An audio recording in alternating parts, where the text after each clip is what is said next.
UP में घुसपैठियों के लिए डिटेंशन सेंटर का ब्लूप्रिंट तैयार, सरकार ने गृह मंत्रालय को भेजा मसौदा। 15,000 लोगों की क्षमता वाला डिटेंशन सेंटर बनेगा। प्रदेश में 17 डिटेंशन सेंटर बनाएगी सरकार। सीएम योगी आदित्यनाथ ने प्रदेशवासियों के नाम लिखी चिट्ठी, बोले प्रदेश की सुरक्षा कानून व्यवस्था हमारी प्राथमिकता। सीएम योगी बोले अवैध रोहिंग्या बांग्लादेशी घुसपैठियों के खिलाफ निर्णायक कार्रवाई हो रही है, पहचान के बाद ही किसी को काम पर रखें, प्रदेश की सुरक्षा हम सबकी सामूहिक जिम्मेदारी। अखिलेश यादव का बड़ा आरोप रहा कि वोट बढ़ाना चुनाव आयोग की जिम्मेदारी, लेकिन यहां बीजेपी के साथ मिलकर ज्यादा से ज्यादा वोट काटने की कोशिश।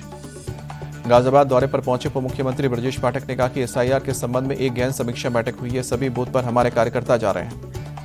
ब्रजेश पाठक ने विपक्ष पर जमकर निशाना साधा, बोले कि बिहार में वो जंगलराज के कारण हारे हैं, उत्तर प्रदेश में भी लोग समाजवादी पार्टी के गुंडाराज जंगलराज को भूले नहीं हैं। वंदे मातरम को लेकर बीजेपी नेता संबित पात्रा ने नेहरू पर निशाना साधा, बोले कि नेहरू ने वंदे मातरम से कई सारी लाइनें हटवाई। पात्रा बोले नेहरू को वंदे मातरम समझाने के शब्दकोश की मदद लेनी पड़ी थी। उन्होंने कहा था कि वंदे मातरम से मुस्लिम समाज इरिटेट होगा। वंदे मातरम को लेकर बीजेपी सांसद सुधांशु त्रिवेदी बोले वंदे मातरम का हिस्सा काटकर आधा किया गया, कट्टरपंथी राजनीति की बलि चढ़ा वंदे मातरम। संसद भवन में कल सुबह 9:30 बजे एनडीए संसदीय दल की बैठक होगी। प्रधानमंत्री नरेंद्र मोदी सांसदों को संबोधित करेंगे। हरिद्वार में बजरंग दल की शौर्य यात्रा में पथराव, गुस्साए लोगों ने सड़क जाम करके धरना प्रदर्शन किया। मौके पर पहुंचकर पुलिस ने लोगों को शांत कराया। बजरंग दल ने गैर समुदाय पर पथराव का आरोप लगाया, पुलिस ने मामला दर्ज करके जांच शुरू की। मुर्शिदाबाद में बाबरी मस्जिद की नींव के बाद राम मंदिर बनाने की तैयारी, मस्जिद की नींव वाली जगह से 11 किलोमीटर दूर बरहमपुर में बनेगा राम मंदिर। केंद्रीय मंत्री बीजेपी के नेता सुकांतो मजूमदार बोले हम मुर्शिदाबाद में राम मंदिर बनाएंगे, बहुत जल्द भव्य तरीके से शिलान्यास होगा। कोलकाता के ब्रिगेड मैदान में सामूहिक गीता पाठ का आयोजन होगा, लाखों की भीड़ पहुंची। पश्चिम बंगाल के गवर्नर और योग गुरु स्वामी रामदेव और साधु संत भी पहुंचे। कोलकाता के गीता पाठ में बाबा बागेश्वर भी पहुंचे, कहा कि भारत में सनातनी चाहिए, तनातनी नहीं, भगवाए हिंद चाहिए, गजवाए हिंद नहीं। बाबरी मस्जिद की नींव रखने के बाद विधायक हुमायूं कबीर का बड़ा ऐलान, 22 दिसंबर को नई पार्टी बनाकर ओवैसी के साथ गठबंधन करने का ऐलान किया। हुमायूं कबीर बोले बाबरी मस्जिद का राजनीति से कोई संबंध नहीं है, राजनीति अलग और बाबरी मस्जिद की नींव अलग है। कुरान पढ़ने के बाद मस्जिद का काम शुरू होगा। इंडिगो संकट आज भी बरकरार, दिल्ली एयरपोर्ट पर यात्री परेशान नजर आए, उड़ानों के रद्द और देरी होने से यात्रियों की मुश्किलें बढ़ी। दिल्ली एयरपोर्ट से आज सुबह 9 बजे तक इंडिगो की अब तक की 134 उड़ानें रद्द हुई हैं। कर्नाटक के हवाई अड्डे से अब तक 127 फ्लाइट्स कैंसिल हुई हैं। इंडिगो संकट के बीच दिल्ली एयरपोर्ट ने एडवाइजरी जारी की, यात्रियों को एयरपोर्ट पहुंचने से पहले फ्लाइट स्टेटस चेक करने की सलाह दी। मुंबई एयरपोर्ट से भी आज इंडिगो की कई उड़ानें रद्द हुई हैं। चंडीगढ़, नागपुर, बेंगलुरु, गोवा, कोलकाता की फ्लाइट्स कैंसिल, यात्री की परेशानी बढ़ी। रविवार को इंडिगो की सैकड़ों उड़ान कैंसिल हुई हैं। दिल्ली और मुंबई समेत देश भर के एयरपोर्ट्स पर 650 उड़ानें रद्द हुई हैं। इंडिगो संकट को लेकर सरकार का बड़ा एक्शन, डीजीसीए ने एयरलाइंस के सीईओ को कारण बताओ नोटिस भेजा, 24 घंटे में जवाब मांगा। नागरिक उड्डयन राज्य मंत्री बोले हमने इंडिगो को शो कॉज नोटिस जारी किया है, जांच कमेटी की रिपोर्ट आने के बाद कार्रवाई की जाएगी। इंडिगो ने हालात को धीरे धीरे पटरी पर लौटाने का दावा किया है। फिलहाल 1650 फ्लाइट्स का हो रहा है संचालन। इंडिगो ने यात्रियों के अब तक करीब 610 करोड़ का रिफंड प्रोसेस किया है। देश भर में यात्रियों को 3000 बैगेज डिलीवरी हुई है। टूरिज्म सेक्टर पर पड़ा इंडिगो संकट का असर, राजस्थान में पर्यटकों की आवक घटी है, लोगों ने होटल्स की बुकिंग कैंसिल की है। गोवा क्लब अग्निकांड में सावंत सरकार की पहली बड़ी कार्रवाई हुई है। तत्कालीन सरकार के पंचायत ऑफिसर समेत 3 अधिकारी सस्पेंड। नाइट क्लब के मैनेजर समेत 4 लोग गिरफ्तार हुए हैं। मालिक पर भी एफआईआर। शनिवार देर रात लगी आग में 25 लोगों की जान गई थी। गोवा के अग्निकांड के बाद नाइट क्लब मालिक सौरभ डोथरा का पहला बयान सामने आया। इंस्टाग्राम पर स्टोरी डालकर हादसे को बताया दुर्भाग्यपूर्ण। क्लब मालिक ने इंस्टाग्राम पर हादसे के पीड़ित परिवारों के प्रति संवेदना व्यक्त की है। शोक संतप्त परिवार को हर संभव सहयोग का आश्वासन भी दिया है। लेह लद्दाख के दौरे पर रक्षा मंत्री राजनाथ सिंह, एलएसी के पास अशोक टनल समेत बीआरओ के 125 रणनीतिक प्रोजेक्ट का उद्घाटन।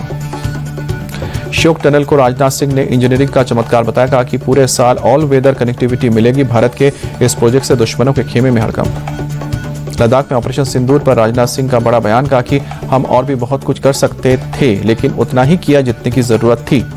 राजनाथ सिंह बोले ऑपरेशन सिंदूर में हमारे जवानों ने आतंकियों का क्या हाल किया वो पूरी दुनिया ने देखा है। बेहतर कनेक्टिविटी के चलते ही ऑपरेशन सफल हुआ। अहमदाबाद को गृह मंत्री अमित शाह की बड़ी सौगात, बायो सीएनजी और एनर्जी प्लांट का किया उद्घाटन, नए डेयरी इंफ्रास्ट्रक्चर की नींव भी रखी। अहमदाबाद में नवनिर्मित लाइब्रेरी और जिमखाने का काम पूरा, गृह मंत्री शाह ने जायजा लिया। बिहार चुनाव में मिली करारी हार पर तेजस्वी यादव की पहली प्रतिक्रिया। एक इंटरव्यू में बोले, लोकतंत्र की हार हुई, मशीनरी जीती, 75 से 25 सीटों पर आना समझ से परे।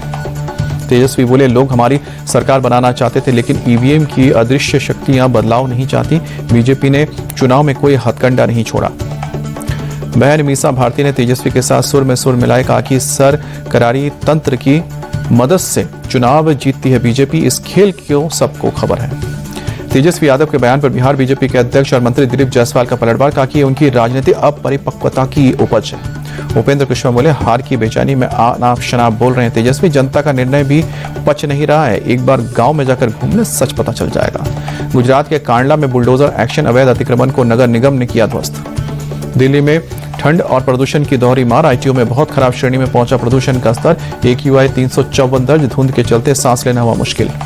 दिल्ली के इंडिया गेट इलाके में एयर क्वालिटी इंडेक्स 294 दर्ज हुई, आसमान में धुंध छाई, प्रदूषण कम करने के लिए MCD ने पानी का छिड़काव किया। लखनऊ में ठंड और कोहरे की डबल मार, शहर के कई हिस्सों में छाई धुंध की मोटी परत, विजिबिलिटी कम। कानपुर में फिल्मी गैंगवॉर जैसा खौफनाक नजारा दिखा, हथियार तानकर युवक को खींचकर घर से बाहर निकाला, फिर लाठी डंडे से पिटाई की। मारपीट का यह वीडियो कोटरा मकरंदपुर गांव का बताया जा रहा है। गांव के अंदर अचानक 7 से 8 हथियारबंद बदमाश घुसे और फायरिंग की। प्रतापगढ़ में पुलिस और लुटेरे की मुठभेड़, बदमाश के पैर में गोली लगी। 2 दिसंबर को शहर में कई लूट की वारदात का मुख्य आरोपी था बदमाश। बुलंदशहर में पुलिस मुठभेड़ में 20,000 का इनामी बदमाश गिरफ्तार हुआ। एनकाउंटर के दौरान आरोपी के पैर में गोली लगी। पुलिस ने अवैध तमंचा, जिंदा कारतूस और एक स्कूटी बरामद की। मेरठ में चेकिंग के दौरान फखरुद्दीन नाम के बदमाश के पैर में गोली लगी, उस पर 2 दर्जन से अधिक मुकदमे दर्ज हैं। मैनपुरी में पुलिस चौकी बनी जंग का अखाड़ा, मामूली विवाद को लेकर 2 पक्षों के बीच जमकर हुई मारपीट। लखनऊ में देशद 2025 कार्यक्रम का आयोजन, कलाकारों ने अपनी प्रतिभा का किया प्रदर्शन।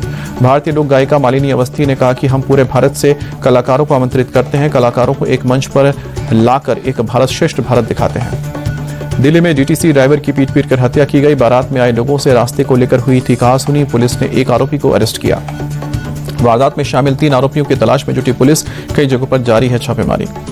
दिल्ली क्राइम ब्रांच ने चीनी साइबर सिंडिकेट का किया पर्दाफाश, मामले में 2 आरोपी अरेस्ट। बुजुर्ग से 38 लाख की लूट के मामले पर एक्शन। विदेशी निवेश और फर्जी सिम कार्ड के जरिए लोगों को फंसाते थे आरोपी, पुलिस ने कई कीमती दस्तावेज को भी बरामद किया। दिल्ली के करोलबाग में 1 किलो सोना लूटने वाले गैंग का पर्दाफाश हुआ। दिल्ली हरियाणा से 5 आरोपी गिरफ्तार, फर्जी छापेमारी में वारदात को अंजाम दिया था।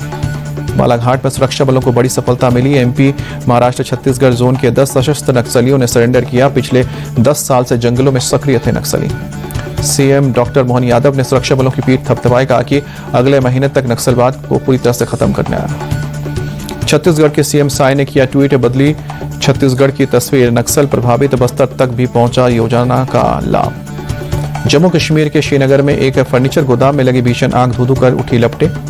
आग की वजह से बड़े पैमाने पर नुकसान की आशंका, किसी तरह की जनहानि की खबर नहीं। झुकी हुई 5 मंजिला इमारत को गिराया गया, JTU की टीम ने की कार्रवाई। शुरुआती जांच में पता चला कि बिना इजाजत के बेसमेंट की खुदाई की जा रही थी, जिससे ढांचा कमजोर हो गया और इमारत झुक गई थी। टीवी एक्टर गौरव खन्ना ने जीता रियलिटी शो बिग बॉस 19 का ग्रैंड फिनाले, फरहाना नहीं रनअप रही। रुपए में भारी गिरावट को चिंतित विदेशी निवेशक नवंबर में बाजार से 3,765 करोड़ निकाले। बीते 7 दिन में 11,820 करोड़ रुपए निकाली गई। बजट से पहले कस्टम सिस्टम में बदलाव करेगी सरकार, वित्त मंत्री सीतारमण का ऐलान, कहा कि बदलाव से नियम सरल होंगे, कस्टम ड्यूटी कम करने पर विचार, फैसले से ट्रेड इकोनॉमी को मिलेगा बूस्ट। नवंबर में लगातार तीसरे महीने विश्व स्तर पर खाद्य कीमतों में गिरावट दर्ज, दूध, तेल, चीनी जैसी प्रमुख वस्तुएं हुई सस्ती। संयुक्त राष्ट्र के खाद्य एवं कृषि संगठन FAO की रिपोर्ट। बैंक ऑफ महाराष्ट्र ने ब्याज दरों में 25 बेसिस पॉइंट की कटौती की। होम ऑटो शिक्षा क्षेत्र में जुड़ने लोन होंगे सस्ते। RBI की रेपो रेट कम करने के बाद बैंकों का फैसला। T20 सीरीज के लिए भारत और साउथ अफ्रीका की टीम भुवनेश्वर पहुंची। 9 दिसंबर को कटक में खेला जाएगा मुकाबला। ओडिशा क्रिकेट एसोसिएशन के अध्यक्ष पंकज मोहंती बोले, कटक की हाई स्कोरिंग पिच में होगी रनों की बरसात, ड्यू की नहीं होगी दिक्कत। साउथ अफ्रीका के खिलाफ वनडे सीरीज के बाद विराट कोहली विशाखापट्टनम के श्री लक्ष्मी नरसिम्हा स्वामी मंदिर पहुंचे, विशेष पूजा अर्चना कर भगवान का आशीर्वाद लिया। विराट कोहली मुंबई एयरपोर्ट से लंदन के लिए हुए रवाना, अब विजय हजारे ट्रॉफी में खेलने के लिए भारत लौटेंगे। भारतीय बल्लेबाज अभिषेक शर्मा ने हासिल की बड़ी उपलब्धि, T20 में एक कैलेंडर वर्ष में 100 छक्के लगाने वाले पहले भारतीय। पूर्व तेज गेंदबाज वेंकटेश प्रसाद कर्नाटक राज्य क्रिकेट संघ के नए अध्यक्ष चुने गए। सुजीत सोमसुंदर नए उपाध्यक्ष बने। भारतीय महिला क्रिकेट टीम की उप कप्तान स्मृति मंधाना और पलाश मुछाल का रिश्ता टूटा। दोनों ने सोशल मीडिया पर पोस्ट करके शादी कैंसिल होने का ऐलान किया। स्मृति मंधाना और पलाश मुछाल ने प्राइवेसी बनाए रखने की अपील की। पलाश ने अपमानजनक अफवाहें फैलाने वालों के खिलाफ कानूनी कार्रवाई की चेतावनी दी। भारतीय विमेंस क्रिकेटर प्रतिका रावल ने दिल्ली की मुख्यमंत्री रेखा गुप्ता से की मुलाकात। कहा कि सम्मान सिर्फ पुरस्कार नहीं, खेल सफर को मिली एक बड़ी प्रेरणा। ऑस्ट्रेलिया ने इंग्लैंड के खिलाफ ब्रिस्बेन टेस्ट 8 विकेट से जीता। ऑस्ट्रेलिया ने 5 मैचों की एशेज सीरीज में 2-0 की बढ़त बनाई। जूनियर हॉकी विश्व कप के सेमीफाइनल में जर्मनी ने भारत को 5-1 से हराकर फाइनल में प्रवेश किया। भारत अब ब्रॉन्ज मेडल के लिए अर्जेंटीना से भिड़ेगा।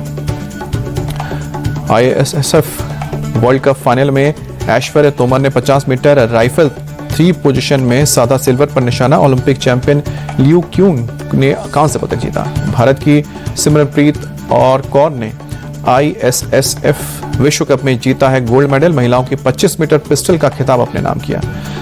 संस्कार सारस्वत ने जीता गुवाहाटी मास्टर्स बैडमिंटन टूर्नामेंट का मेंस सिंगल्स का खिताब। तन्वी शर्मा महिलाओं में उप विजेता रही। मुंबई स्मैशर्स ने इंडियन पिंक बॉल लीग के फाइनल में हैदराबाद रॉयल्स को हराया। हैदराबाद पर 5-1 से दर्ज की जीत। इंटर मियामी ने वैंकूवर को 3-1 से हराकर मेजर लीग सॉकर का खिताब पहली बार अपने नाम किया है। लियोनेल मेसी ने करियर की 47वीं ट्रॉफी जीती है। इंटर मियामी के साथ अपना पहला MLS खिताब जीतने के बाद लियोनेल मेसी ने खिलाड़ियों की तारीफ की। कहा कि टीम ने टूर्नामेंट में हर मुश्किल चुनौती का सफलतापूर्वक सामना किया।